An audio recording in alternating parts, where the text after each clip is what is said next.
안녕하세요. 해담 경매입니다. 제가 오늘 소개드릴 물건은 경기도 광주시에 있는 한 토지인데요. 토지 면적은 226평이고 감정가는 13억 5천만 원에 나온 물건입니다. 이번 물건은 이제 사건 번호를 보면은 2020-4722번인데요. 물건 번호가 정말 많이 있는데 이 중에서 5번 물건이 되겠습니다. 이번 영상의 테마는 경매에서 건물과 토지 중 토지만 매각될 때 과연 법정지상권이 생길까에 대한 내용인데요. 이 내용에 더해서 법정지상권에 대한 내용까지 다뤄봤으니 해당 영상을 끝까지 시청해 주시기 바랍니다. 그럼 물건의 입지부터 보도록 하겠습니다. 해당 물건은 여기 있는데요. 성남 IC에서 광주시청으로 가는 이 메인 도로에 있는 것을 볼 수 있습니다. 물건지에서 반경 5km 안에는 이렇게 성남시와 광주시가 있는 것을 볼 수 있는데요. 위치적으로는 여기서 접근하기는 참 좋은 것을 볼 수 있죠. 그리고 물건지를 좀 더 확대해서 보면은 바로 옆에는 유서울 CC가 이렇게 있는데요. 유서울 CC가 바로 옆에 있어가지고 물건지까지 이렇게 바로 갈 수 있는 건 아니고요. 이렇게 빨간색으로 쳐져 있는 부분이 유서울 CC로 갈 수 있는 입구입니다. 따라서 유서울 CC에서 물건지를 가려면은 한 바퀴 삥 둘러서 가야 되기 때문에 사실상 유서울 CC와 관계는 없다라고 보시면 되겠습니다. 네, 이렇게 지도를 보시면은 유서울 CC에서 물건지까지 한 바퀴 삥 둘러서 가는데 14분이 걸린다는 것을 볼 수 있죠. 차 타고 14분이면은 그렇게 짧은 거리는 아니기 때문에 굳이 여기 있는 사람이 차를 타고 이곳까지 올 것 같지는 않습니다. 물건지를 좀 더 확대해서 보면은 물건지는 여기인데요. 이 메인 도로를 따라서 국수집도 있고 곰탕집도 있고 오리집, 그 다음 순댓집, 해장국, 막국수까지 다양한 먹거리들이 있는 것을 볼 수 있습니다. 이 메인 도로에 식당이 왜 이렇게 많을까 하고 이제 봤는데 요 바로 위에는 제2원 골프 연습장이라는 곳이 있었습니다. 따라서 이 골프 연습장에서 골프 연습을 하신 분들이 다치고 나면은 이 길을 따라 나와서 이제 맛있는 밥을 먹고 집으로 이렇게 간다고 생각을 할 수 있습니다. 파란색으로 표시한 부분이 물건지인데요. 이 물건지 위에도 이배제 감자탕이라는 이 감자탕집이 있는 것을 볼 수 있습니다. 하지만 이번 경매 물건은 토지만 매각 대상이기 때문에 이 위에 있는 건물은 이제 매각 대상이 아닙니다.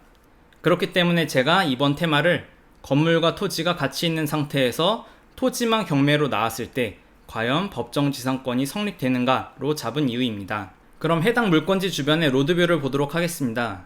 네, 앞에 보이시는 도로는 해당 물건지를 가로지르는 이제 2차선 도로가 되겠고요. 여기서 조금만 돌리면은 감자탕집이 보이시죠? 이 감자탕집은 매각 대상이 아니고 감자탕집 아래에 있는 이 토지가 이번에 매각 대상이 되겠습니다. 물건지 근처를 조금 보면은 이렇게 칼국수집도 있고 그리고 나주곰탕집도 있고 이렇게 한 바퀴 돌려서 맞은편을 보게 되면은 이렇게 오리집이 있는 것을 볼 수 있는데요. 차들이 정말 많죠. 이런 것을 볼 때 만약에 이 토지를 낙찰받게 되면은 이런 것처럼 식당을 운영하거나 카페를 하는 게 어떨까라고 저는 생각을 합니다. 그럼 이번 영상의 핵심인 권리 분석을 하도록 하겠습니다. 이번 경매 물건 같은 경우에는 토지 물건이기 때문에 임차인을 파악할 필요는 없습니다. 뭘 중요하게 봐야 되냐? 그것은 바로 토지 등기위에 지상권 같은 이제 권리들이 있는지를 파악하셔야 되는데요.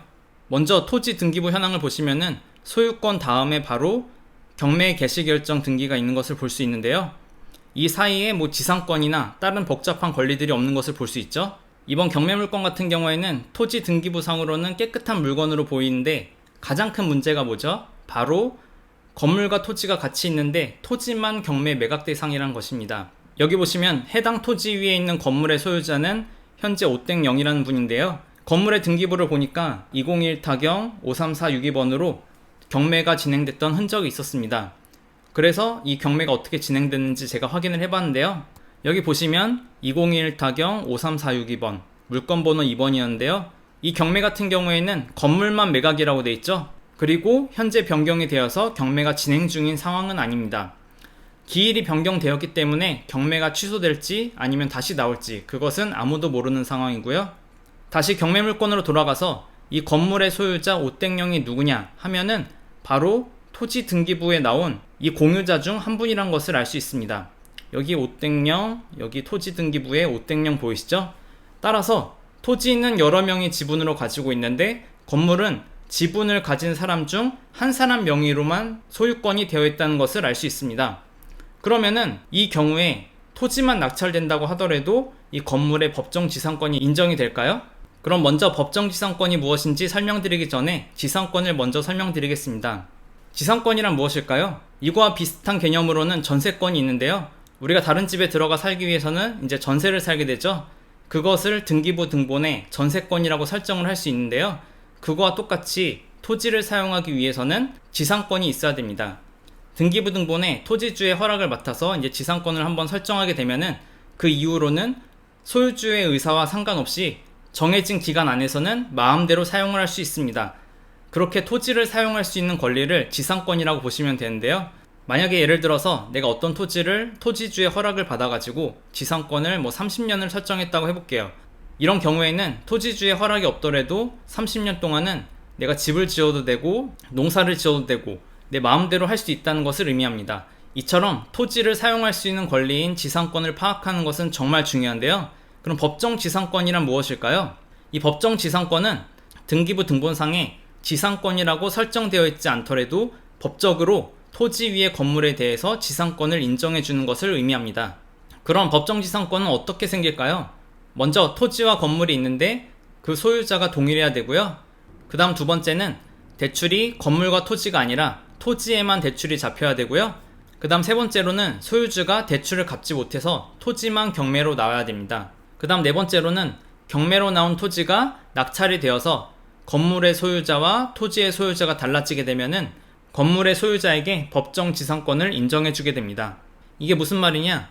토지 등기부 등본상에 지상권이라는 게 설정되어 있지 않더라도 이렇게 법정 지상권이 생기게 되면은 건물의 소유자에게 토지를 사용할 수 있는 권리인 지상권을 법적으로 부여해 주겠다라는 것을 의미하는 것입니다. 따라서 토지만 낙찰받은 사람은 그 위에 있는 건물을 마음대로 부실 수 없다는 것을 의미하는데요. 그렇기 때문에 이렇게 법정 지상권을 파악하는 것은 정말 중요합니다. 이번 페이지가 이번 영상에서 가장 핵심 포인트인데요.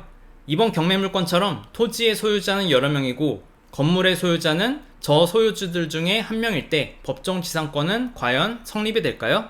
이 경우에는 경매 절차 이후에 토지와 건물의 소유주가 달라지더라도 법원에서는 법정 지상권을 인정해주지 않습니다. 따라서 해당 물건은 낙찰받은 이후에 건물 주인에게 건물을 시세대로 사서 사용해도 좋고, 만약 건물 주인이 팔지 않는다고 하면은 건물 철거 소송을 해서 건물을 철거하면 그만인 물건입니다. 만약에 건물 철거 소송을 하더라도 해당 건물 소유주는 법정 지상권이 인정되지 않기 때문에 소송은 저희가 무조건 이기게 되겠죠? 그럼 해당 물건의 적절한 가격이 얼마인지 같이 보도록 하겠습니다. 여기 보시면 감정평가사가 2020년 9월 2일에 감정평가를 진행했다는 것을 알 수 있는데요. 2년 전에 감정을 했기 때문에 그동안 지가 상승이 많이 있었을 것으로 판단합니다. 226평을 13억 5천만 원에 평가를 했었는데 이것은 평당 600만 원이라고 할 수 있고요. 네이버 부동산을 보면은 근처에 매물이 아예 없는데요. 그래서 이 매물과 비슷하게 이 도로변에 있는 매물을 봤는데 토지가 평당 1188만 원에 하나 나와 있었습니다. 따라서 감정평가사가 2년 전에 감정한 평당 600만 원은 조금 저렴한 게 아닌가 라고 이제 생각을 하고요. 이전에 거래된 사례들을 보면은 물건지 위치는 여기인데요.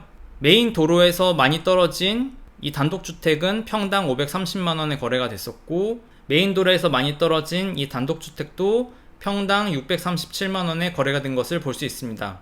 그리고 메인 도로에 있는 다른 물건을 한번 보시면은 2020년에 평당 823만 원에 거래된 것을 볼 수 있죠.